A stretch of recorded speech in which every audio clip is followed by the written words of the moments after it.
Bem-vindo, meu amigo ou minha amiga. Comenta aí de onde você me assiste e se inscreve no canal se você gosta dessas histórias. Tem coisas que a gente não conta porque soa mentira. Tem outras que a gente não conta porque dói demais. O que eu vou contar aqui é dos dois tipos, mas vou contar assim mesmo, do jeito que é, com a voz que me sobrou depois que o Antônio foi embora e levou consigo a última coisa que eu chamava de minha. Meu nome é Geralda, Geralda Ferreira dos Santos, 43 anos feitos em março, cabelo mais cinza do que preto agora, mão grossa de quem trabalhou desde os 12. Sou viúva há 18 meses. Sou mãe de Miriam e de Ágata, que tinham 8 e 6 anos quando o pai delas escorregou do telhado que estava consertando numa sexta-feira de chuva fina. O médico disse morte instantânea. Eu fiquei pensando que tem morte que demora mais do que o que morre junto, e que às vezes quem fica é que vai morrendo devagar, parcela por parcela, como dívida que não acaba. A casa onde a gente morava era alugada. Eu sabia disso. O Antônio sabia. Mas a gente foi adiando a conversa sobre comprar um terreno, sobre construir, sobre o futuro, como todo casal pobre adia as coisas que importam porque o presente já pesa demais. Quando ele morreu, o dono do imóvel me deu 2 meses. Disse que era gentileza. Gentileza! Eu guardei a palavra na garganta como um caroço que não desce. 2 meses. 60 dias. Eu contei um por um, como quem conta os últimos grãos de arroz no fundo do saco. Foi no fim do 2º mês que a Dilma apareceu na soleira com um prato de comida e um papel dobrado na mão. A Dilma era prima distante do lado do meu pai, daquelas primas que a gente só vê em velório. A última vez que eu tinha visto ela tinha sido no enterro do meu pai, 8 anos antes. Mas lá estava ela, com o cabelo preso e aquele jeito de quem traz notícia ruim, embrulhada em boa ação. Tem uma cabana, ela disse, enquanto eu dava sopa às meninas, no Quilombo do Sertão, sítio antigo. Ficou abandonado faz uns anos. O dono mora em Goiânia, não usa. Você pode ficar por um tempo sem pagar nada. Ela me entregou o papel. Era um endereço escrito à mão. Letra miúda, com o nome de uma estrada de terra e a referência de um barreiro vermelho perto de um pé de jatobá. Eu olhei para aquilo e senti o que sente quem está se afogando quando alguém joga uma corda. Não sabe se é salvação ou armadilha, mas agarra assim mesmo. Agarrei. A viagem durou quase 6 horas de ônibus e mais 2 de carona, num caminhão de gado que ia na direção certa. As meninas dormiam encostadas em mim, uma de cada lado, com aquele sono fundo de criança que ainda confia no mundo. Eu fiquei olhando pela janela aberta, sentindo a poeira vermelha entrar pela boca, pelo nariz, gravar-se nos poros. A terra do cerrado tem essa cor de ferida velha, vermelha como sangue que já secou. Eu achei que era sinal de alguma coisa, mas não soube dizer de quê. Chegamos de tarde. O sol estava naquela posição baixa que faz a sombra das coisas crescer o dobro. O jatobá que estava na referência era enorme, torto, com raízes que saíam do chão como dedos de gente enterrada que ainda quer segurar o mundo. E ali, uns 200 metros depois, no fim de uma estrada de chão que mal era estrada, a cabana. Não era o que eu esperava. Mas eu também não sabia bem o que esperava. Era de adobe, com telha velha, janela pequena de madeira podre numa das laterais. O mato tinha crescido por todos os lados, capim seco encostado na parede até a metade. O telhado tinha uma parte cedida no canto. A porta estava fechada com um arame retorcido que qualquer criança abriria. A Miriam olhou para mim. Não disse nada. A Ágata perguntou se ia ter fantasma. Eu disse que não. Menti com tanta firmeza que quase acreditei. Por dentro cheirava a fechado, a umidade velha, a coisa parada. Tinha uma mesa de madeira grossa, 2 bancos, um fogão de barro que precisaria de conserto. No canto, um colchão enrolado com cobertor por cima, como se alguém tivesse dormido ali há não muito tempo e saído sem arrumar. Eu não quis pensar no que isso significava. Desembrulhei as coisas que trouxemos, estendi o colchão no centro do cômodo, botei as meninas deitadas e fui sentar na soleira da porta, olhando para o mato, ouvindo o vento mexer no capim lá fora. O silêncio dali era diferente do silêncio de cidade. O da cidade tem fundo, carro passando, cachorro latindo, televisão do vizinho. O silêncio dali era limpo demais, cheio demais, como se o lugar estivesse prendendo o ar, como se o mato estivesse escutando. Eu fiquei pensando no Antônio. Fiz isso que a gente faz quando quer chorar, mas as lágrimas não vêm. Respirei fundo 3 vezes, olhei para o céu estrelado que ia surgindo e disse para mim mesma que ia ser diferente. Mas a primeira noite me provou errada. Foi por volta de meia-noite. Eu estava quase dormindo quando ouvi.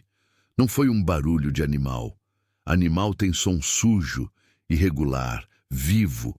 Era diferente. Era pesado e mecânico e vinha de longe. Caminhão grande. Mais de um, pela vibração que eu sentia no chão mesmo deitada. Fiquei pelo menos 20 minutos ouvindo sem me mexer, com o braço em volta das meninas. O som cresceu, depois sumiu. Depois voltou de outra direção. Na manhã seguinte fui ver. Na estrada que passava uns 300 metros acima da cabana, havia marcas profundas de pneu largo, daqueles de caminhão pesado carregado. O chão ainda estava mexido, a terra virada, capim amassado para o lado. Tinha passado coisa grande por ali, de noite, sem acender luz. Eu fiquei olhando para aquelas marcas como se elas pudessem me explicar alguma coisa. Não explicaram, mas ficaram na minha cabeça como ficam as coisas que a gente não entende, pesadas e quietas, esperando a hora de fazer sentido. Na terceira noite, a Ágata sacudiu meu braço no escuro. Ela não disse nada, só apontou para a janela. Do lado de fora, alguma coisa batia devagar na madeira podre da parede. Não era vento, era regular demais, pausado, como alguém que sabe que está sendo ouvido e não tem pressa. Peguei o facão que o caminhoneiro tinha esquecido na carroceria. Eu não esqueci, guardei, e fui até a janela. Não tinha nada. Só o mato parado e a lua no meio do céu, clara demais, iluminando tudo com aquela luz branca que não aquece. Mas meu olho desceu e viu. Ali, próximo ao poço antigo que ficava uns 10 metros da parede dos fundos, havia algo fincado na terra.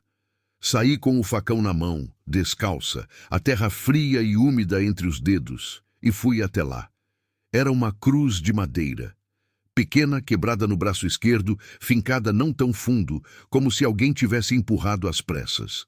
A madeira era escura, velha, mas o nó de sisal que prendia o braço partido ao tronco era novo, relativamente novo. Alguém tinha estado ali recentemente e tinha deixado aquilo. Ali eu deveria ter pegado as meninas e ido embora. Não fui. Fiquei parada na frente da cruz por um bom tempo. O vento veio de repente, daquele jeito que o vento do cerrado tem, que parece que ele sai do chão em vez de cair do céu, e balançou o capim todo ao redor, um sussurro comprido que correu por toda a extensão do campo. Senti o cheiro da terra úmida subindo, senti o frio nos pés, senti o peso do facão na mão e pensei no Antônio. No jeito que ele tinha de me dizer quando eu ficava com medo de alguma coisa: Geralda, medo é aviso, não é resposta. Respondi a ele em silêncio ali no escuro. Eu sei, Antônio, mas eu não tenho para onde ir. Voltei para dentro, cobri as meninas, me deitei de olho aberto até o sol nascer. Esse foi meu primeiro erro. E eu fiz ele de olho aberto, sabendo que era erro, como se a dor de ficar fosse menor que a dor de recomeçar. Às vezes, o ser humano escolhe o medo que já conhece em vez do medo do novo. Às vezes a gente fica não porque acredita, mas porque não tem mais fé no andar. A cruz ficou lá. Eu fiquei aqui, e o cerrado ficou quieto ao redor de tudo, guardando seus segredos com aquela paciência enorme que só a terra muito velha tem. Aprendi cedo que a solidão tem fases. Primeiro ela dói, depois ela entorpece, Depois ela vira costume, como uma pedra no sapato que a gente para de sentir porque o pé calejou ao redor dela. O que eu não sabia é que existe uma quarta fase, aquela em que a solidão começa a parecer proteção, em que a gente prefere o vazio a qualquer coisa que venha preencher, porque preencher também significa arriscar perder de novo. Eu estava nessa quarta fase quando Teodoro apareceu. Fazia 11 dias que eu estava na cabana, 11 dias de conserto, de teimosia, de mão sangrando em prego enferrujado e joelho ralado em telha quebrada. Eu tinha calafetado a parede do lado onde a umidade entrava. Tinha trocado a madeira podre da janela por uma tábua que achei atrás da casa. Tinha limpo o fogão de barro com cinza e sal grosso, como minha avó me ensinou, e conseguido fazer brasa boa. Tinha arrancado o capim encostado nas paredes com um cabo de enxada que estava jogado no mato, e nesse processo tinha rachado a palma da mão direita numa pedra escondida entre as raízes. Miriam e Ágata me ajudavam no que podiam. A Miriam, mais velha, já tinha o jeito sério de quem cresceu rápido demais. Ela varria, carregava a água do poço, que era funda e escura, mas tinha água limpa. Ficava de olho na irmã. A Ágata era diferente. A Ágata ainda tinha aquela coisa de criança que insiste em ser criança apesar de tudo. Ela ficava catando pedra de cor no terreiro, construindo casinha de palito de madeira, inventando nome para os lagartos que apareciam na soleira. Eu olhava para ela às vezes e sentia aquela mistura estranha de gratidão e culpa que só mãe entende. Gratidão porque ela ainda sabia brincar. Culpa porque eu tinha trazido ela para ali. Naquela manhã, eu estava no lado de fora da cabana, tentando consertar a cerca velha que separava o terreiro do mato mais fechado, quando ouvi o casco. Cavalo no chão seco tem um som distinto, firme, espaçado, com aquele eco abafado que a terra dura devolve diferente da terra mole. Olhei para o alto do caminho. Era um cavalo preto, grande, de andar tranquilo. Em cima, um homem. Não era jovem. Devia ter uns 50 e poucos anos, talvez mais, desses que o sol do campo envelhece por fora, mas conserva por dentro. Era alto, mesmo sentado, ombro largo, chapéu de couro puído. A camisa era xadrez desbotada, o calção de montaria estava sujo de barro seco na canela. Ele vinha devagar, sem pressa, como quem conhece cada palmo do caminho. Parou a uns 15 metros de mim. O cavalo ficou quieto, só balançou a cabeça uma vez. O homem me olhou, olhou para a cabana, olhou para as marcas do meu trabalho na cerca, olhou para mim de novo. Tudo isso sem dizer nada, com aquele tipo de silêncio que não é constrangimento, é avaliação. Então falou: "Por que a senhora ainda não foi embora?" Não era ameaça, era pergunta. Pergunta de quem já sabe a resposta e quer ver se a outra pessoa também sabe. Eu não abaixei o olho. Aprendi com o Antônio que olho baixo no campo é sinal errado na hora errada. "Porque eu não tenho para onde ir", eu disse. "E porque essa cabana está precisando de conserto." Ele ficou me olhando mais um pouco. O sol estava nas costas dele, então eu via mais a sombra do chapéu do que a feição. Mas vi o canto da boca mover, não exatamente sorriso, mas aquela contração de quem ouviu algo que confirmou o que pensava. "Água do poço tá boa?" ele perguntou. "Tá. Cuidado com a corda, tá podre no meio." Virou o cavalo e foi, sem mais nada, sem se apresentar, sem explicar o que fazia ali, sem perguntar meu nome. Ele voltou na tarde do dia seguinte. Dessa vez trouxe coisa. Amarrado na garupa do cavalo, um saco de estopa com arroz, feijão, fubá, uma garrafa de óleo e uma corda nova, grossa, torcida ainda com o cheiro de sisal fresco. Desmontou sem pedir licença, amarrou o cavalo no mourão da cerca que eu tinha consertado na véspera e pôs o saco no chão em frente à porta. "Não preciso de caridade", eu disse antes que ele abrisse a boca. "Não é caridade", ele respondeu sem alterar o tom. "É vizinhança. Fico a 6 quilômetros daqui, pro lado do rio. Meu nome é Teodoro." Eu deixei um silêncio passar. Depois disse o meu. Ele acenou com a cabeça, como quem anota. Pegou a corda nova e foi direto ao poço sem ser convidado. Trocou a velha pela nova com aquela eficiência de quem já fez aquilo 1000 vezes. Nó certo, tensão certa, argola bem fincada. Depois veio até onde eu estava, lavou as mãos no balde, olhou para mim com aqueles olhos escuros que tinham o jeito de enxergar mais do que o que estava na frente. Essa cabana, ele disse devagar, pesando cada palavra, já foi casa de gente que desapareceu. O vento passou naquele momento exato. O capim dobrou todo para um lado. O que a senhora quer dizer com desapareceu? Eu perguntei, e minha voz saiu mais firme do que eu estava.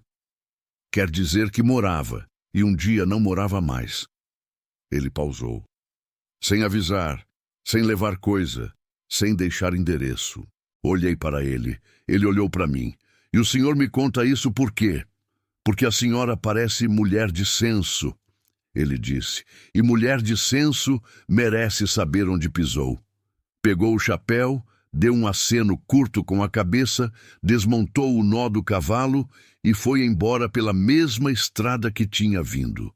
Eu fiquei parada, com o balde na mão, o sol na nuca, o cheiro de terra quente subindo ao redor de mim, e aquela frase girando na cabeça como giravam as pás enferrujadas do catavento que ficava no fundo do terreiro.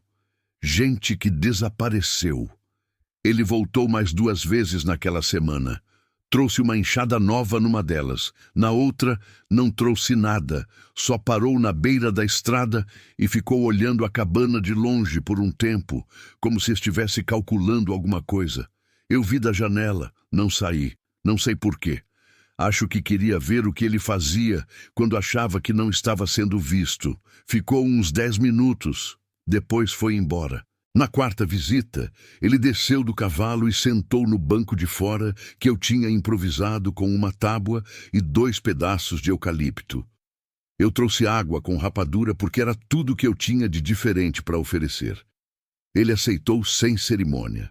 Foi nessa tarde que ele me contou sobre a quadrilha. Contou devagar, com aquela economia de palavras, de quem sabe que palavra demais enfraquece a coisa dita.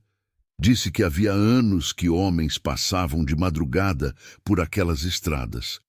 Caminhões sem identificação, carregados de madeira tirada ilegalmente das reservas mais fechadas do cerrado, a madeira mais velha, a mais valiosa. Disse que já tinha sido denunciado, já tinha chegado fiscal, mas que toda vez que alguém chegava perto demais da operação, alguma coisa acontecia, ou o denunciante sumia, ou a prova sumia, ou os dois. Quem comanda? Eu perguntei. Ele demorou. Olhou para o copo que segurava com as 2 mãos. Homem chamado Wilson. Pausa. Wilson Brito. Cicatriz do lado direito do rosto, de faca. Voz grossa. Não é daqui, mas conhece essa terra melhor do que muita gente que nasceu nela. Olhou para mim. E não esquece rosto, esse homem. Não perdoa quem cruza o caminho dele 2 vezes. Ficamos em silêncio por um tempo. O sol estava descendo, tingindo o cerrado inteiro daquela cor de laranja escuro que parece incêndio parado. Os grilos tinham começado. Uma garça passou baixo, branca, estranha naquele lugar. Por que o senhor me conta isso? Eu perguntei de novo. Ele olhou para a garça até ela sumir no horizonte. Depois olhou para mim. Por que a senhora vai precisar saber? Ele disse. Cedo ou tarde. Levantou, bateu levemente o chapéu na coxa para tirar o pó, montou no cavalo preto com aquele movimento de quem fez isso a vida toda, e foi. Naquela noite eu não consegui dormir. Fiquei deitada ouvindo o cerrado respirar, e o cerrado respira de verdade à noite, com os grilos, os sapos, o vento que passa de tempos em tempos, como se estivesse verificando se tudo está no lugar. Pensei no que Teodoro tinha dito, pensei na cruz, perto do poço, pensei nas marcas de caminhão na estrada, e pensei em algo que eu não tinha querido pensar até então. A Dilma, minha prima distante que apareceu do nada com um endereço rabiscado, que não me perguntou sobre o lugar, que não me deu o telefone do dono, que sumiu da mesma forma que tinha aparecido. Por que ela sabia dessa cabana? E por que ela me mandou para cá? As perguntas ficaram penduradas no teto de adobe enquanto o vento balançava a madeira da janela e as meninas dormiam do meu lado com aquele sono que eu invejava. Aquele sono de quem ainda não aprendeu que o mundo tem camadas e que debaixo de cada coisa tranquila pode estar enterrada uma coisa que não é. Como estava enterrada a cruz perto do poço. Como estava, eu ia descobrir, enterrada muita outra coisa naquela terra vermelha que eu tinha escolhido chamar de minha. Ou existe um momento, quando a gente está reconstruindo a vida do zero, em que o corpo para de perguntar se vale a pena e começa simplesmente a fazer. Não é coragem. Coragem tem escolha, é outra coisa. É aquele instinto cego de continuar que Deus costurou dentro da gente antes mesmo de costurar o medo. A mão levanta a enxada porque a mão sabe que precisa levantar. O pé caminha porque parar dói mais do que andar.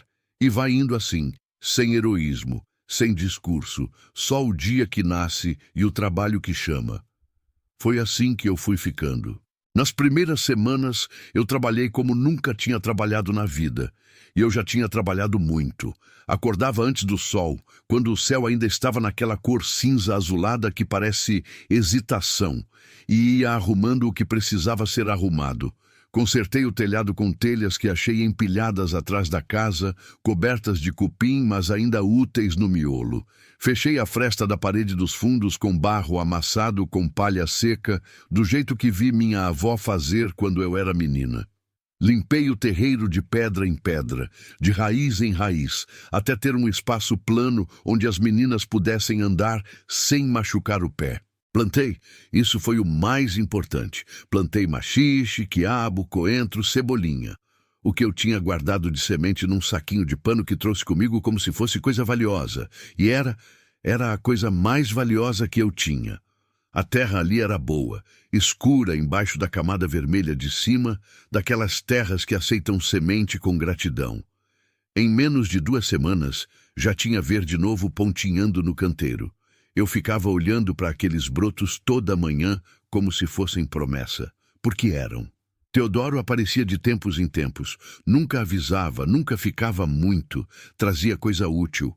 Um rolo de arame, um saco de sal, uma vez um frango vivo amarrado pelo pé que as meninas batizaram de coronel antes que eu pudesse impedir. Ficava meia hora, 1 hora no máximo. Falava pouco, observava muito. Eu fui aprendendo a linguagem dele. Aquela linguagem de homem do campo que diz mais com o silêncio do que com a palavra, que avisa mais com o jeito de olhar do que com o que fala. Aprendi, por exemplo, que quando ele chegava e não desmontava do cavalo, era porque tinha pressa ou porque tinha algo pesando. Aprendi que quando ele desmontava e amarrava o cavalo no mourão mais longe da porta, era porque ia ficar e ia falar alguma coisa que precisava de tempo. E aprendi que quando ele olhava para o lado da estrada antes de começar a falar, era porque estava checando se tinha alguém no caminho. Ele fazia isso com frequência. Olhar para o lado da estrada. Eu aprendi a fazer também. Foi numa manhã de calor seco, o tipo de calor que racha o lábio e faz o ar tremer em cima da terra, que aconteceu. Era a 4ª semana. Eu estava cavando perto do poço para ampliar o canteiro, porque a sombra que o jatobá do lado fazia, naquela hora da manhã, era boa para a horta, protegia do sol mais bravo. A terra perto do poço era diferente da terra do terreiro, mais escura, mais úmida mesmo no seco, com aquele cheiro forte de mineral que a água subterrânea deixa. Eu cavava devagar, metódica, levantando a enxada e descendo, levantando e descendo, num ritmo que a gente encontra quando o corpo entra no trabalho de verdade. As meninas estavam dentro, a Miriam ensinando a Ágata a fazer letra num caderno que Teodoro tinha trazido numa das visitas. A enxada bateu em algo. Não foi o som de pedra. Pedra tem um estalo seco, curto. Foi um som mais abafado, mais oco, como madeira ou como plástico. Parei. Ajoelhei. Comecei a tirar a terra com a mão, devagar. escavando ao redor do que quer que fosse.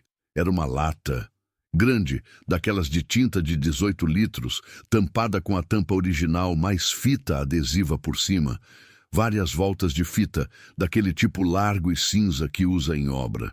Estava enterrada a uns 30 centímetros de profundidade.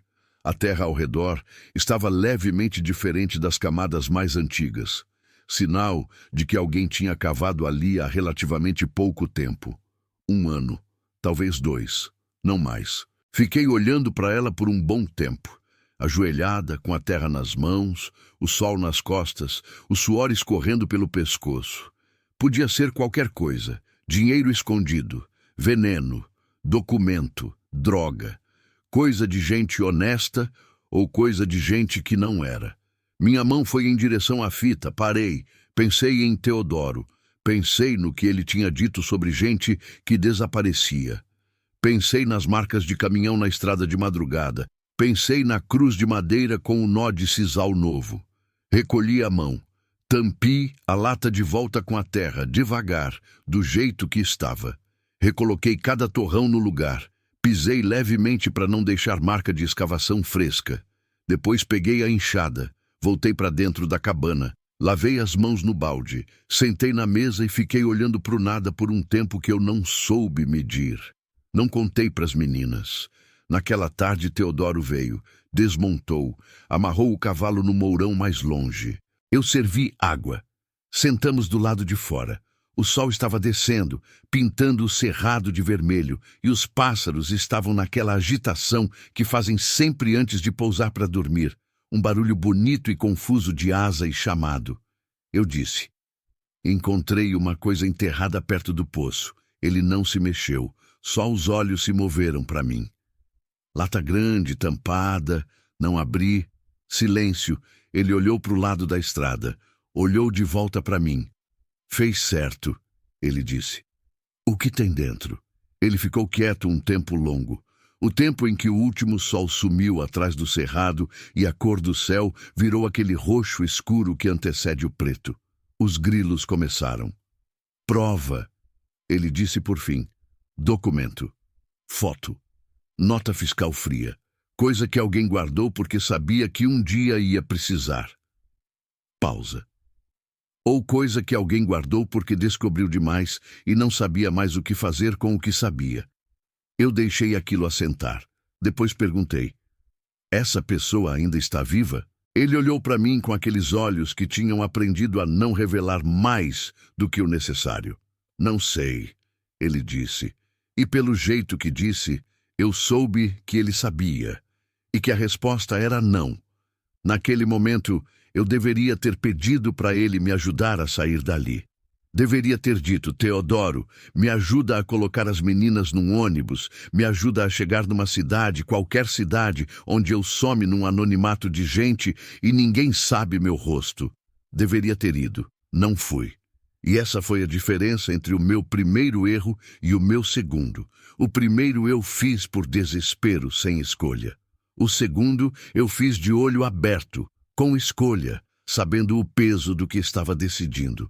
Fiquei porque a horta estava crescendo, porque as meninas tinham voltado a ter cor no rosto, porque a Ágata tinha feito amizade com o coronel, o frango, e dormia tranquila. Porque eu tinha consertado aquela cabana com as próprias mãos, e ela tinha começado a cheirar diferente. Cheirava a vida nova, a barro fresco, a fumaça de lenha boa. Porque pela primeira vez em 18 meses eu acordava de manhã e sentia muito no fundo, escondido debaixo do luto e do cansaço, um pontinho de coisa que não era alegria, mas que era a sombra da alegria, o sinal de que ela ainda existia em algum lugar dentro de mim. Fiquei por tudo isso. E fiquei porque Teodoro, naquela noite, antes de montar no cavalo e ir embora, virou para mim e disse uma coisa que ficou marcada como marca de ferro em couro: Geralda. Era a primeira vez que ele usava meu nome. Mulher que conserta telhado com mão sangrando e planta horta em terra que todo mundo abandonou, não é mulher que foge fácil. Mas tem hora que ficar exige mais coragem que ir. Quero que a senhora saiba que eu estou do lado. Montou, saiu pelo escuro. Eu fiquei parada no terreiro, com o vento fresco da noite chegando, com o cheiro de terra e de mato e de fumaça do fogão apagado, com aquela frase na cabeça: eu estou do lado. Quando foi a última vez que alguém tinha me dito isso? Entrei na cabana, cobri as meninas. Olhei pela janela pequena para o poço lá fora, escuro, quieto, com a corda nova de sisal que Teodoro tinha trocado, e pensei que aquela terra guardava segredo, guardava prova, guardava talvez o rastro de uma vida que tinha acabado mal. E eu tinha decidido ficar em cima de tudo isso. Deitei, fechei os olhos. O cerrado lá fora ficou respirando no escuro, lento e enorme, como coisa que não tem pressa porque sabe que o tempo é dela. Tem presença que a gente sente antes de ver. Não é superstição, não é frescura de gente da cidade que lê o livro demais. É coisa de corpo, coisa de animal. Aquele pelo que arrepia na nuca, aquele frio que desce pelo espinhaço sem ter vento, aquele silêncio repentino dos bichos que sabem de coisa que a gente ainda não sabe. Minha avó chamava isso de aviso de sangue. Dizia que o corpo é mais velho que a alma, que ele aprendeu a sentir perigo muito antes de a gente aprender a nomear. Naquela tarde, meu corpo sabia. Era uma quinta-feira. Eu tinha passado o dia limpando o curral velho que ficava nos fundos da propriedade, atrás do jatobá. Era pequeno, de mourão e arame, mas estava de pé e eu tinha pensado em conseguir 1 ou 2 cabras, animal que dá leite, esterco e companhia. Tudo que uma mulher sozinha com 2 filhas precisa. Estava varrendo o chão de terra batida do curral quando o coronel, o frango da Ágata, parou de ciscar de repente. Ficou parado no meio do terreiro, a cabeça erguida, aquele olho redondo e amarelo apontado para o lado da estrada. Olhei. Tinha um carro parado lá em cima, na beira da estrada de terra. Caminhonete escura, vidro fumê, motor ligado. Parado. Só parado, como quem observa. Fiquei onde estava. Não fui, não fugi. Continuei segurando a vassoura e olhei de volta, devagar, sem demonstrar o que estava sentindo por dentro, que era um frio que começou no estômago e foi subindo até a garganta como água gelada. O carro ficou uns 3 minutos. Depois foi embora devagar, levantando uma nuvem comprida de poeira vermelha que o vento levou para o lado do mato. Fui buscar as meninas dentro de casa e não disse nada. Ele apareceu 2 dias depois, numa manhã de sol branco e ar parado, daquele calor de antes da chuva que aperta a cabeça e faz tudo cheirar a ozônio e terra quente. Eu estava na porta da frente, descascando mandioca que tinha conseguido com uma mulher do vilarejo mais próximo, quando ouvi o carro chegar. Não era caminhonete, era um carro comum, prata, sem placa visível na frente. Parou bem na entrada do terreiro, sem cerimônia, como quem conhece o lugar e sabe que tem direito de estar ali. O homem que desceu era mais ou menos da minha altura, mais largo de ombro, pescoço grosso, aquele tipo de corpo que carregou peso a vida toda. Usava camisa social de manga curta, calça de tecido, botina. Estava bem vestido para o padrão dali, bem vestido demais. Tinha o cabelo curto, grisalho nas têmporas e do lado direito do rosto, descendo do osso da maçã até perto do queixo, uma cicatriz cor de terra, larga, antiga. Ele veio caminhando devagar pelo terreiro, olhando ao redor com aquele jeito de quem está fazendo inventário, contando, medindo, avaliando o que é de quem. Olhou para o canteiro, olhou para o curral, olhou para o poço. Os olhos dele pararam no poço por 1 segundo a mais. Então olhou para mim e sorriu. Era um sorriso correto, os dentes certos no lugar certo, mas que não chegava nos olhos. Olho de gente que sorri de verdade tem uma contração nos cantos, uma dobra pequena que a gente não controla. Os olhos dele eram planos como água parada, como açude sem vento. Bom dia, ele disse com uma voz grave que saía fácil, voz treinada. A senhora é a Geralda? Meu estômago desceu. Ele sabia meu nome. Sou, eu disse. Minha voz saiu inteira. Agradeço até hoje por isso. Wilson, Ele se apresentou estendendo a mão. Eu aperte porque não apertar seria mostrar o medo. E mostrar o medo para esse tipo de homem é o mesmo que mostrar o pescoço. Soube que a senhora estava morando aqui. Quis passar para dar boas-vindas. Quem te falou? Usei o tu sem querer, de nervoso. Ele notou. O sorriso não mudou. Essa região é pequena, ele disse como se fosse resposta. A gente se conhece tudo. Ficou parado, a mão no bolso, olhando ao redor do terreiro com aquela calma de quem tem tempo de sobra.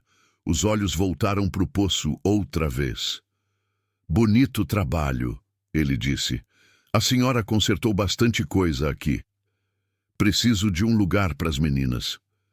Claro. Pausa. Suas filhas. Que idades têm? Aquilo me gelou. Não era pergunta de conversa, era registro. Era o tipo de pergunta que se faz quando se quer guardar informação. Pequenas, eu disse. Ele olhou para mim. Por um momento o sorriso descansou e eu vi o que estava embaixo dele. Não era raiva, não era crueldade aberta. Era algo pior. Era indiferença. O tipo de olhar de quem calcula sem sentir. A senhora sabe, ele disse devagar, que essa propriedade tem uma história complicada. Não sei de nada, eu disse. Só sei que a cabana precisava de conserto e eu precisava de teto. Claro. O sorriso voltou. Mas às vezes a gente chega num lugar e vê coisa que não estava esperando ver. Aqueles olhos planos foram pro poço uma última vez. E aí fica numa situação complicada. A senhora me entende? Entendi. Entendi cada sílaba, cada pausa, cada olhada calculada pro poço. Ele sabia da lata. Ou suspeitava. Ou queria saber se eu sabia. Não encontrei nada de interessante por aqui não, eu disse. Terra, mato e trabalho. É o que tem. Ele me olhou por um tempo que pareceu mais longo do que foi. Que bom, ele disse por fim. Que bom para todo mundo. Virou, foi andando devagar até o carro, abriu a porta, entrou. Antes de fechar, se virou para mim pela última vez. Eu sei quem a senhora é, Geralda. Disse meu nome do jeito que se diz nome de coisa que se tem na mão. E sei o que a senhora viu. Fechou a porta. O carro foi embora pela estrada de terra, sem pressa, como tinha chegado. Eu fiquei parada no terreiro até o barulho do motor sumir completamente. Depois entrei. Sentei no banco. Coloquei as mãos na mesa e olhei para elas. Estavam tremendo. Não muito, mas tremendo. A Miriam apareceu na porta do quarto. Olhou para mim. Tinha 8 anos, mas tinha aquele olho de criança velha que vê o que adulto tenta esconder. Mãe, ela disse baixinho. Quem era? Vizinho, eu disse. Ela não acreditou, mas não perguntou mais. Naquela noite, eu acendi o lampião bem baixo, quase apagado, e escrevi uma carta para Teodoro. Não tinha como mandar. Não tinha endereço, não tinha como ir até a fazenda dele de noite. Mas escrevi assim mesmo, porque às vezes a gente precisa colocar o pensamento fora da cabeça para conseguir enxergar ele. Escrevi o que tinha acontecido. Escrevi o que Wilson tinha dito. Escrevi que ele tinha olhado para o poço 3 vezes. Dobrei o papel. Guardei no bolso do avental. Depois fiz o que toda mãe faz quando o perigo é grande e as opções são poucas. Fui verificar se as meninas estavam dormindo, cobri a Ágata que tinha chutado o cobertor para baixo. Fiquei um tempo olhando para elas no escuro, ouvindo a respiração tranquila das duas, e senti aquilo que só se sente quando o amor é do tipo que não tem saída. Uma mistura de força e terror que ocupa o peito inteiro e não deixa espaço para mais nada.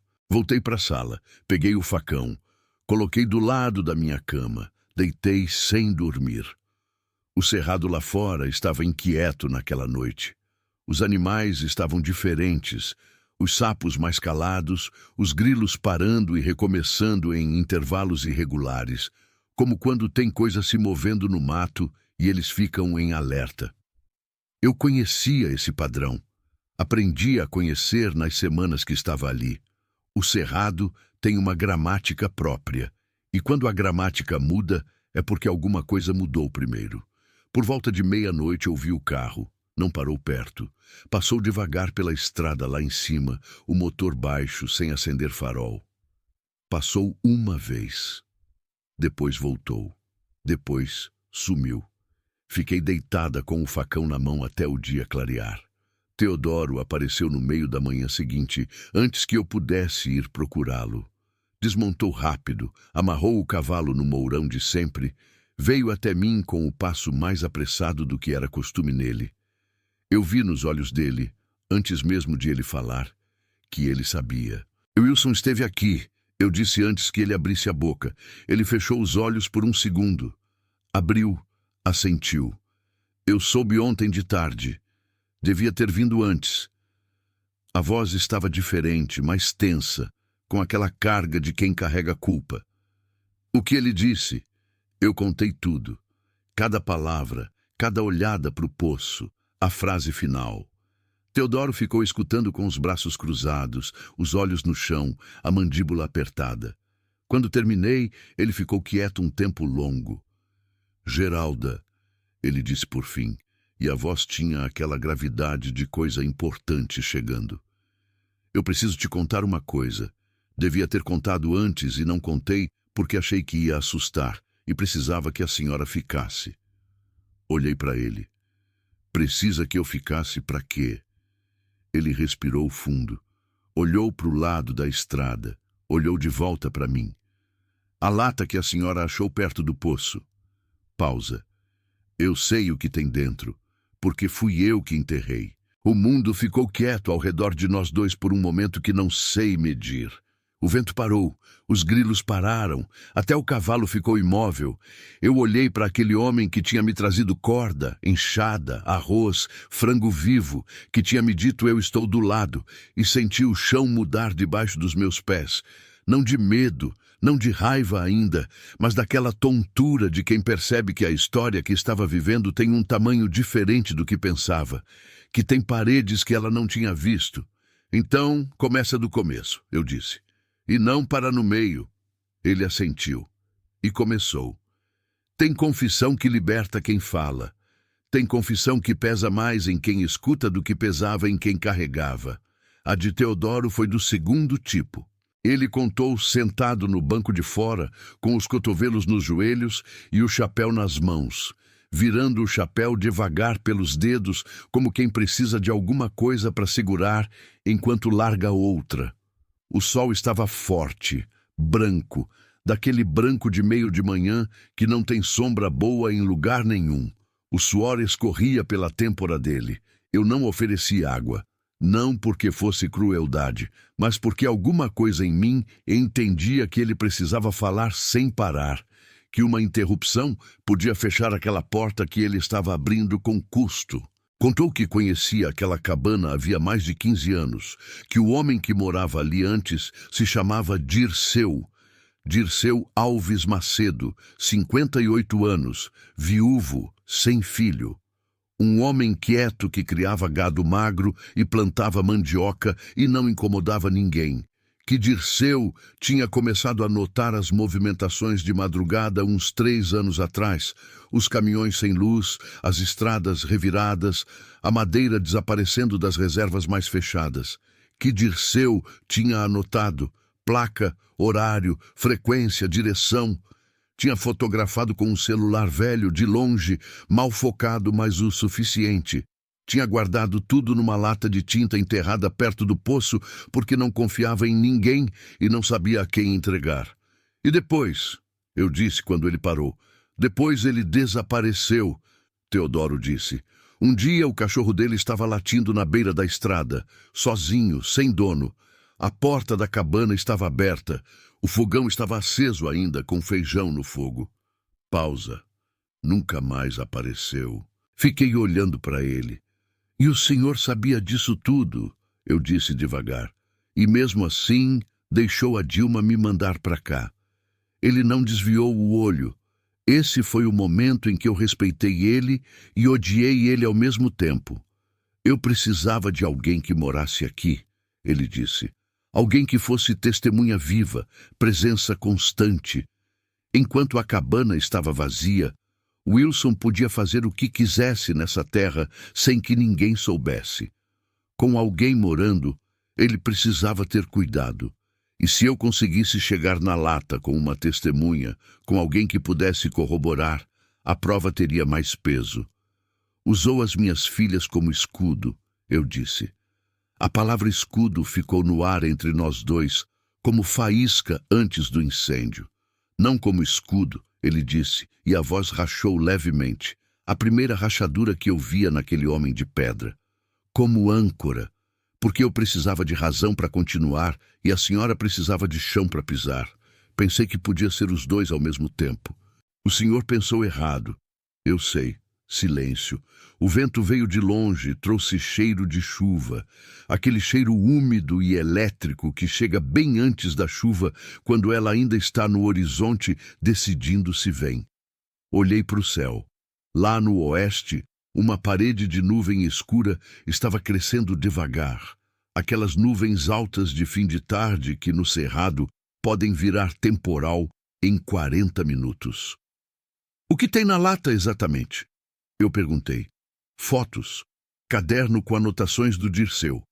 2 notas fiscais com nome de empresa fantasma que a quadrilha usava para lavar o dinheiro da madeira. E um pendrive. Prova suficiente para prender o Wilson e mais 6. Sim. Pausa. Se chegar nas mãos certas. E por que não chegou ainda? Ele olhou para mim com aquele peso nos olhos de quem carregou uma coisa por tempo demais. Porque eu tentei uma vez. Entrei em contato com um fiscal do Ibama que eu achei que era de confiança. Pausa longa. 2 dias depois, um dos cachorros da minha fazenda apareceu morto na porta de casa, com um bilhete embaixo.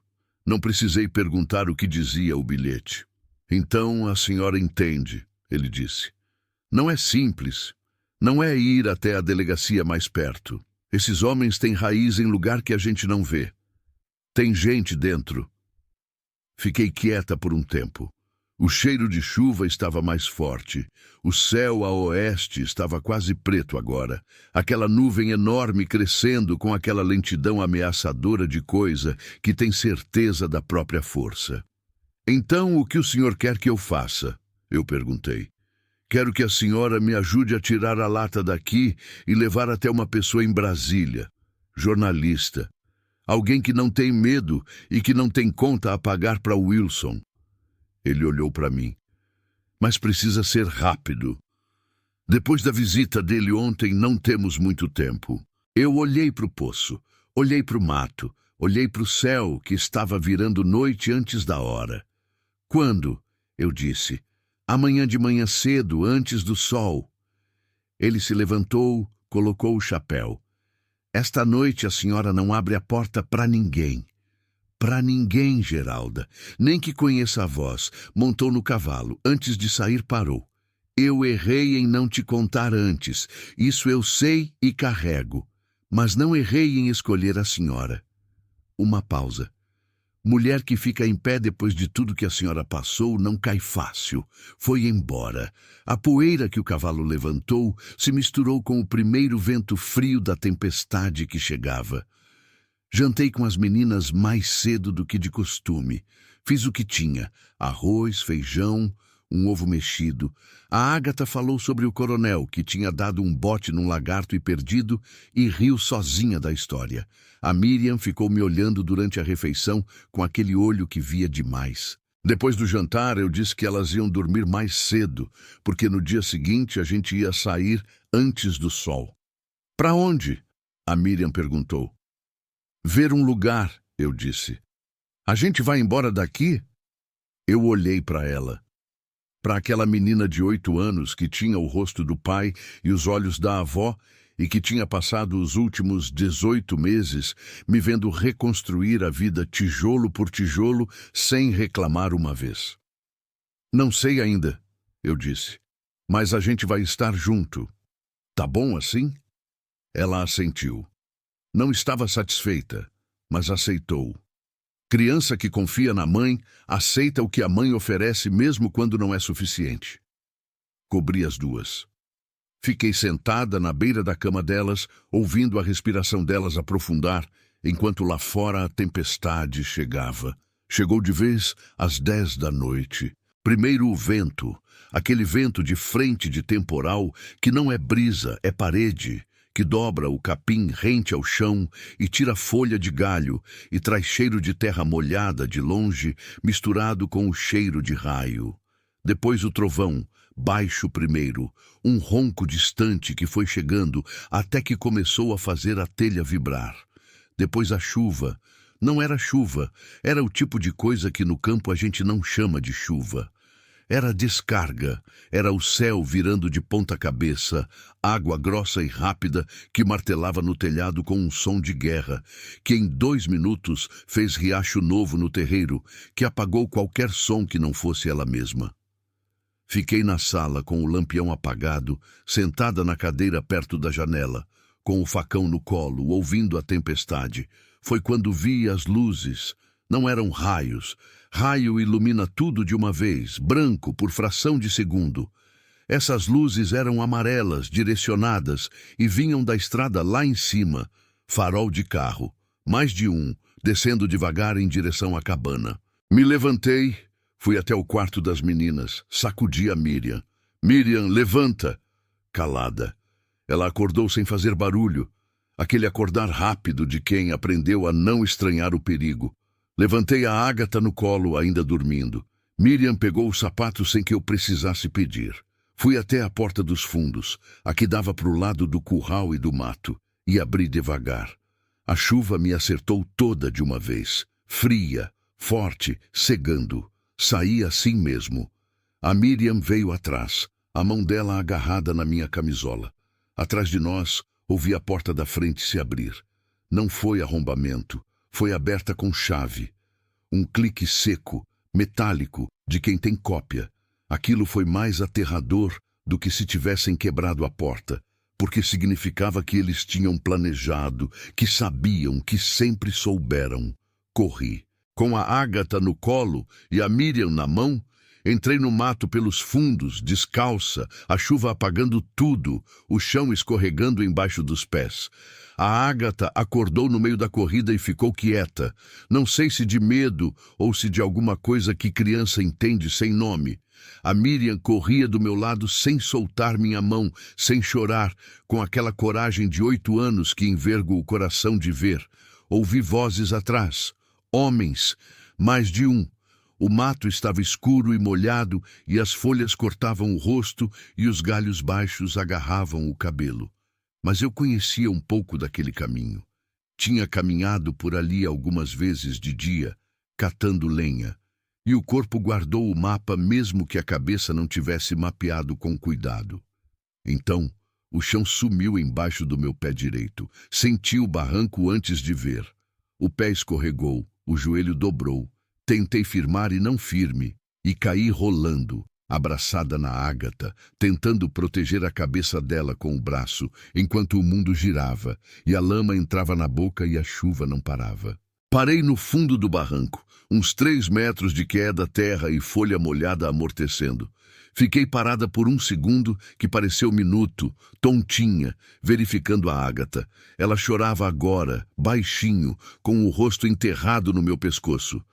Ágata, Ágata, me olha. Você tá bem? Ela acenou com a cabeça, chorando. Olhei para cima do barranco. Miriam não estava. O coração parou. Miriam! Sussurrei o mais alto que podia sem gritar. Silêncio. Chuva. Trovão. Miriam! Mãe! A voz veio da minha direita, não de cima. Ela tinha escorregado também por outro ponto do barranco e tinha parado uns 4 metros de mim, agarrada numa raiz grossa de árvore que saía da encosta. Estava toda coberta de lama, os joelhos sangrando, mas estava de pé. Eu desabei por dentro e me recompus ao mesmo tempo, que é o que mãe faz. Rastejei até ela, puxei ela para perto, fiquei uns segundos com os 2 braços ao redor das duas ali no fundo daquele barranco, na chuva, no escuro, com homens lá em cima procurando a gente. Então, ouvi outra coisa, um disparo, seco, único, vindo da direção da cabana. Depois, silêncio diferente. Depois, vozes mais agitadas. Depois, o som de alguém descendo o barranco do outro lado, devagar, com conhecimento de terreno, não com pressa de quem persegue, mas com cuidado de quem procura. Apertei as meninas, segurei o facão. Geralda, a voz de Teodoro. Ele desceu até nós com uma lanterna coberta pela mão, deixando passar só um fio de luz que não chegava longe. Estava ensopado, com um corte no rosto, e o lado esquerdo da camisa escuro de algo que na chuva eu não conseguia ter certeza se era lama ou sangue. Mas estava de pé. Estava chegando até a gente. "Estão bem?" ele disse, agachando na nossa frente. "Estamos", eu disse, e a voz tremeu pela primeira vez em toda aquela noite. Ele olhou para as meninas, olhou para mim. Teve um momento ali curtíssimo em que aquele rosto duro de homem que tinha perdido tudo ficou diferente. Ficou só humano, só aliviado, só presente. "Wilson?", eu perguntei. "Detido", ele disse. "Cheguei antes deles. Tinha um contato na polícia de Goiânia, não daqui, de lá, que eu acionei hoje de tarde depois que vim embora. Eles chegaram junto com a tempestade." Pausa. Mas o Wilson conseguiu entrar na cabana antes. Foi ele que atirou primeiro. "E o senhor?" Ele olhou para o lado da camisa escura. "Pegou de raspão", ele disse. "Não é nada. Era, mas não era a hora." A polícia de Goiânia levou 4 horas para processar a cena. Recolher os homens, chamar o IML, tirar as fotos, fazer o que precisava ser feito. Eu fiquei com as meninas dentro de uma viatura, com o aquecedor ligado, enroladas num cobertor que um dos policiais tinha no porta-malas, tomando café de garrafa térmica que a delegada, uma mulher de cabelo curto e voz seca, que me pareceu boa gente, tinha trazido. A Ágata dormiu na minha cama dentro da viatura. A Miriam ficou acordada, encostada em mim, olhando pela janela o movimento lá fora sem fazer pergunta. Teodoro foi para o hospital antes do amanhecer na ambulância. Ele ia com a mão apertada na ferida e aquele jeito de homem que não sabe direito como se deixar cuidar. Antes de entrar na ambulância, ele me olhou de longe. Eu levantei a mão, não exatamente aceno, mas um gesto de reconhecimento. Ele fechou os olhos por um segundo. Abriu. Foi. A chuva parou por volta das 4 da manhã. O cerrado ficou quieto depois dela. Aquela quietude úmida e limpa que vem depois da tempestade grande, quando o ar está lavado e a terra está satisfeita e até os grilos ficam descansando. Eu saí da viatura. Fui até a beira do terreiro. A cabana estava de pé. Tinha uma janela quebrada, marcas de barro nas paredes, a porta da frente aberta de par em par com a dobradiça torta. Mas estava de pé. O canteiro de horta estava todo amassado pela chuva. O coronel, o frango da Ágata, estava molhado e indignado num canto do terreiro, mas vivo. E ali, perto do poço, iluminada pela lanterna que eu ainda segurava na mão, a terra estava revirada. Alguém tinha tentado escavar durante a confusão da noite, mas a lata ainda estava lá, numa camada mais funda do que tinham cavado, no lugar em que Teodoro a tinha enterrado com cuidado suficiente. Fiquei olhando para o poço por um tempo. Pensei no Dirceu, que tinha anotado tudo num caderno antes de desaparecer. Pensei no risco enorme que aquele homem quieto tinha tomado, sem saber que ia custar o que ia custar. Pensei que o caderno dele estava naquela lata e que o caderno ainda falava e que, às vezes, a voz de quem foi silenciado encontra um jeito de continuar. Isso me consolou de um jeito que não sei bem explicar. Voltei para dentro da viatura. Coloquei o braço ao redor das meninas. Fechei os olhos. A última coisa que pensei antes de apagar foi que a cabana ainda cheirava a barro fresco e lenha. O cheiro que eu tinha ajudado a criar com as próprias mãos, e que esse cheiro estava misturado agora com chuva e terra lavada e começo. Cheiro de começo. Dizem que o tempo cura. Eu acho que não é bem assim. Acho que o tempo não cura. O tempo ensina a carregar, que é diferente. Curar seria esquecer o peso, andar leve como se nunca tivesse carregado nada. Carregar é outra coisa. É aprender o equilíbrio exato, encontrar o jeito certo de distribuir o que dói para que não torça a coluna, não entorte o andar, não impeça de seguir. A gente não fica sem a ferida. A gente aprende a caminhar com ela até que ela vire parte do passo. Foi isso que eu aprendi naquele pedaço de terra vermelha do cerrado. Não a esquecer, a carregar diferente. Wilson Brito foi preso naquela noite com mais 5 homens da quadrilha. A lata foi desenterrada pela polícia de Goiânia na manhã seguinte, catalogada, fotografada, entregue ao Ministério Público Federal em Brasília.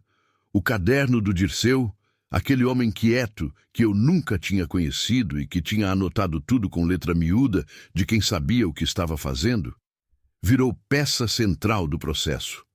As notas fiscais frias, as fotos tremidas tiradas de longe com celular velho, o pendrive com gravações de áudio que ninguém sabia que existiam, tudo fez o trabalho que Dirceu tinha planejado que fizesse antes de sumir.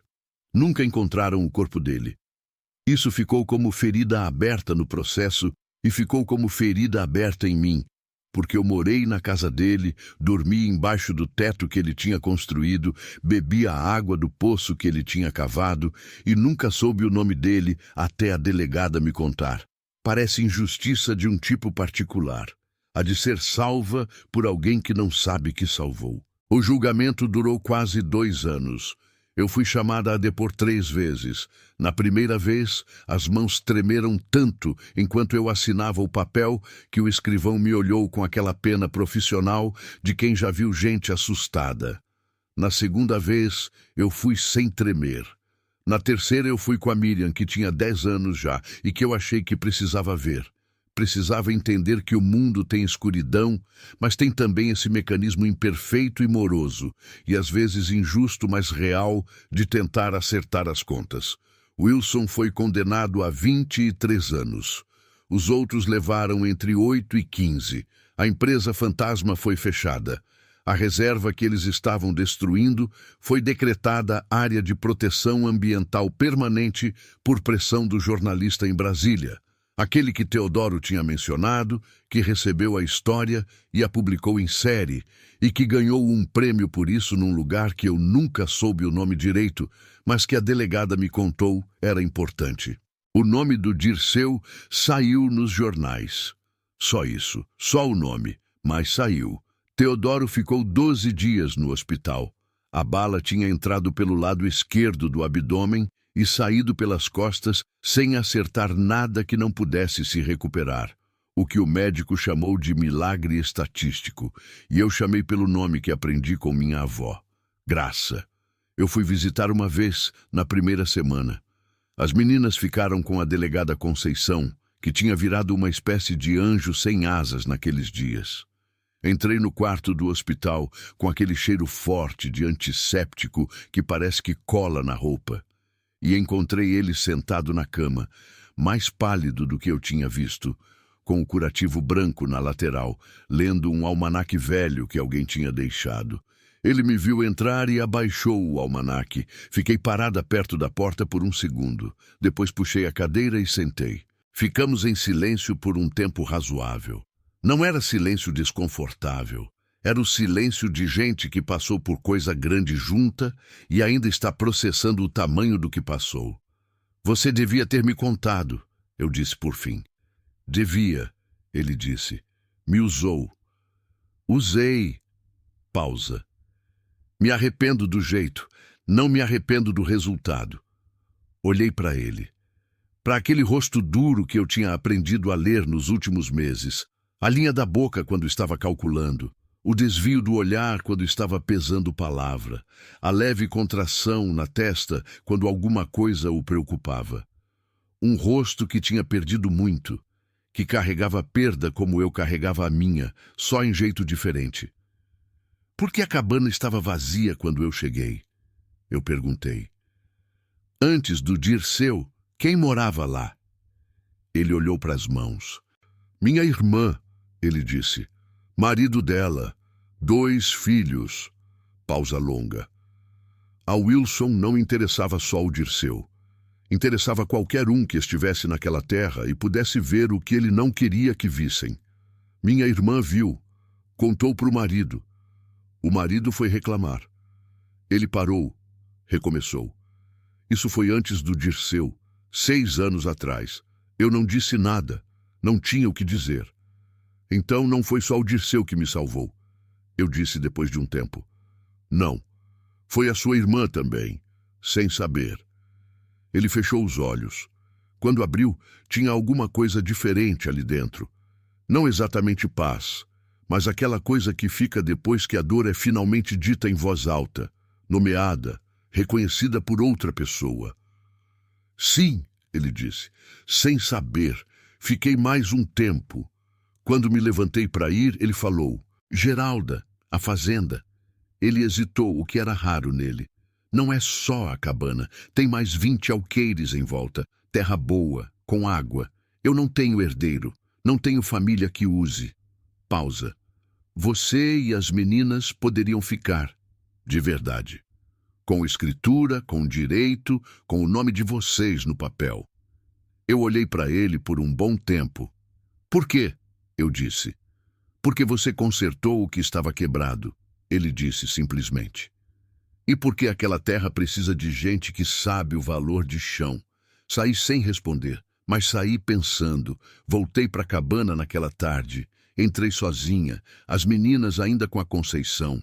Fui andando devagar pelos cômodos, passando a mão nas paredes que eu tinha calafetado, no fogão de barro que eu tinha limpo com cinza e sal grosso, na janela nova que eu tinha colocado no lugar da podre. Fui até o canteiro que a tempestade tinha amassado. Já estava se recuperando, os brotos verdes voltando, a terra escura e úmida ainda da chuva grande. Fui até o poço. A corda nova de sisal que Teodoro tinha trocado ainda estava lá, firme, o nó certo. Olhei para dentro do poço. A água lá no fundo, escura, quieta, refletindo um pedaço comprido e estreito de céu azul. E então olhei para o lado. A cruz de madeira ainda estava lá. A pequena, quebrada no braço esquerdo, com o nó de sisal que era novo quando eu cheguei e que agora estava ficando escuro de sol e chuva. Eu nunca tinha tirado, nunca tinha me aproximado de novo depois daquela noite. Mas estava lá, firme na terra, como estava desde antes de eu chegar, como ia estar depois que eu fosse embora. Se eu fosse. Me ajoelhei na frente dela, pensei no Dirceu, pensei na irmã de Teodoro, no marido dela, nos 2 filhos. Pensei no Antônio escorregando do telhado numa cesta de chuva fina. Pensei em tudo que aquela terra tinha visto e guardado, tudo que ela tinha enterrado e tudo que ela tinha feito crescer apesar de tudo. E rezei. Não rezei com palavras bonitas nem com fórmula certa. Rezei do jeito que aprendi na roça. Direto, simples, sem intermediário, do tipo que a gente fala baixinho para dentro da terra porque acredita que a terra escuta. Rezei pelos que tinham ido. Rezei pelas meninas. Rezei por mim. Quando levantei, o sol estava naquela posição de fim de tarde que eu tinha aprendido a reconhecer naquele pedaço do mundo. Aquela luz laranja deitada que pega de lado em tudo, que faz a sombra do capim crescer enorme no chão e que tinge as nuvens de rosa e roxo no horizonte. A hora mais bonita do cerrado. A hora que me fazia parar sempre que eu estava trabalhando, encostar na enxada ou no facão, e ficar só olhando por 1 minuto, só recebendo aquilo, porque tem coisa que o trabalho não pode fazer, só a beleza faz. Fiquei parada assim por um tempo longo. Depois voltei para dentro. Acendi o fogão. Comecei a fazer o jantar. Ficamos. Não foi decisão de um dia.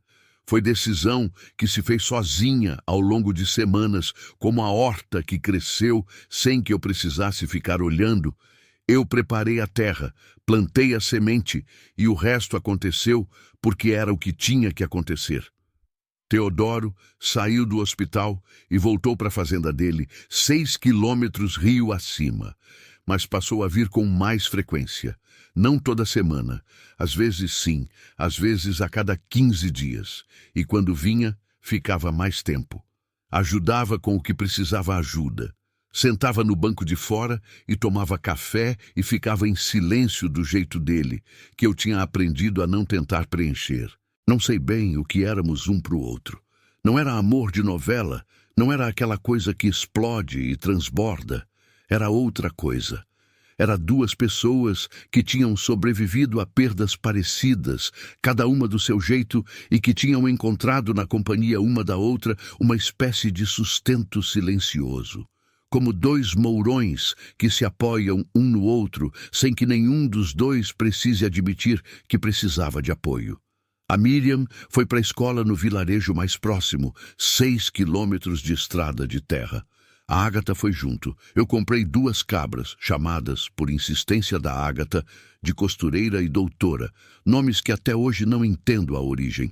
E o coronel reinou no terreiro com aquela soberba de frango que nunca aprendeu que é frango. A terra cresceu, a horta virou coisa séria. Eu vendia o excedente no vilarejo, trocava por outras coisas, fui fazendo aquela rede miúda de sobrevivência que quem vive no campo conhece, onde ninguém tem muito, mas ninguém deixa o outro sem o essencial. E eu fui aprendendo aquela terra, aprendendo os cheiros. O cheiro da chuva que vem, o cheiro da terra seca que pede água, o cheiro de queimada longe que avisa para ficar alerta, aprendendo os sons, quais pássaros cantam de manhã cedo, qual o barulho que o vento faz quando vai virar temporal, como o silêncio dos grilos é diferente quando tem animal grande no mato. Fui aprendendo e a terra foi me ensinando, e isso que é morar num lugar. Não só estar, mas aprender a língua que o lugar fala. Wilson tentou se vingar da prisão. Isso eu não esperava e deveria ter esperado. Mandou o recado por dentro. Não sei como, não sei quem. Esse tipo de homem tem fio que a gente não enxerga. Um homem que eu nunca tinha visto antes apareceu no vilarejo perguntando sobre mim. A Conceição soube e me avisou. 2 dias depois, numa madrugada de calor seco, a cabana pegou fogo. Não toda. O fogo começou na parede dos fundos perto do curral. Eu acordei com o cheiro. Cheiro de fumaça. A gente acorda antes mesmo de entender o porquê. É instinto velho. Acordei, vi o brilho pela janela, gritei para as meninas, saímos em menos de 1 minuto. Perdi parte da parede dos fundos. Perdi metade do telhado. Perdi a janela nova que eu tinha colocado. O curral ficou intacto. A horta ficou intacta. As cabras ficaram intactas. O coronel ficou intacto, indignado e barulhento, como sempre. Fiquei parada no terreiro olhando o fogo ser controlado. A Conceição tinha chegado com gente do vilarejo em menos de meia hora. Aquela corrente de ajuda que o campo tem quando precisa. Gente que você mal conhece, que aparece com balde e com vontade. Fiquei olhando e senti, no meio de tudo, uma coisa estranha. Senti raiva, claro. Senti medo residual. Aquele medo que vem depois, quando o perigo já passou e o corpo se lembra que tinha razão de tremer. Mas senti também, e isso me surpreendeu, uma espécie de clareza, porque aquela cabana eu tinha consertado uma vez. Podia consertar de novo. E dessa vez eu ia consertar diferente. Ia consertar maior. Foi Teodoro quem trouxe a ideia, ou foi eu, ou foi os dois ao mesmo tempo. Naquelas conversas longas de fim de tarde, nunca dá para saber direito de onde vem o quê. A ideia era simples. Usar aquela terra, aquela cabana reconstruída, aquele espaço que tinha visto tanta coisa pesada, para alguma coisa que fosse o contrário do que tinha sido. Levamos quase 1 ano para construir. Teodoro entrou com a terra, assinou a escritura no cartório do município, meu nome e das meninas no papel, como tinha prometido no hospital. Eu entrei com o trabalho, com a teimosia, com aquela capacidade de consertar que eu tinha descoberto em mim quando não tinha outra opção. A Conceição entrou com contatos. Ela conhecia gente no governo do estado, conhecia mulher que sabia escrever projeto, conhecia quem sabia buscar recurso. Chamamos de Casa do Recomeço. Nome simples, sem romantismo excessivo, porque coisa que funciona não precisa de nome bonito.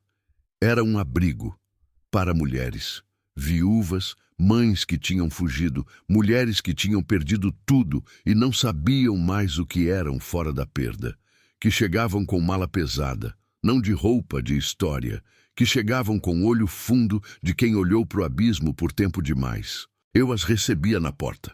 Eu sabia receber porque eu tinha chegado do mesmo jeito, sem saber que cara fazer, sem saber se era certo estar ali, carregando uma vergonha que não era minha, mas que eu tinha guardado como se fosse. Eu dizia para elas o que ninguém tinha me dito quando eu precisava. Pode ficar, aqui tem chão. A cruz de madeira ainda está lá. Perto do poço, no mesmo lugar, um pouco mais escura de sol e de tempo, o braço quebrado ainda amarrado com o nó de sisal que foi ficando mais escuro a cada chuva. Eu nunca tirei. As mulheres que chegam às vezes perguntam o que é. Eu digo que é lembrança, que é do homem que viveu aqui antes e que foi silenciado e cuja voz encontrou jeito de continuar mesmo assim. Algumas me olham sem entender bem, outras entendem sem que eu precise explicar mais. Tem uma coisa que eu sei agora, depois de tudo, que não sabia quando a Dilma apareceu na minha porta com o papel dobrado na mão. Não existe terra neutra. Todo pedaço de chão carrega o que aconteceu nele, a alegria, o sangue, o suor, o silêncio forçado, o grito que ninguém ouviu. A gente não apaga isso, não conserta isso com cal e com tinta e com telhado novo. Mas pode fazer outra coisa. Pode plantar por cima. Pode deixar a raiz nova ir fundo até onde a raiz velha foi e crescer de um lugar que já sabe o que é dor e, por isso, crescer mais firme. Foi o que a gente fez. Toda reconstrução nasce onde algo terminou. Toda esperança tem o endereço de alguma ruína. E toda mulher que aprende a ficar em pé, depois de tudo que empurrou ela para o chão, essa mulher carrega dentro de si uma cabana que ninguém mais pode queimar. Isso eu aprendi naquela terra vermelha do cerrado que quase me engoliu e que eu aprendi a chamar de minha. Isso eu levo. Para sempre. Fim.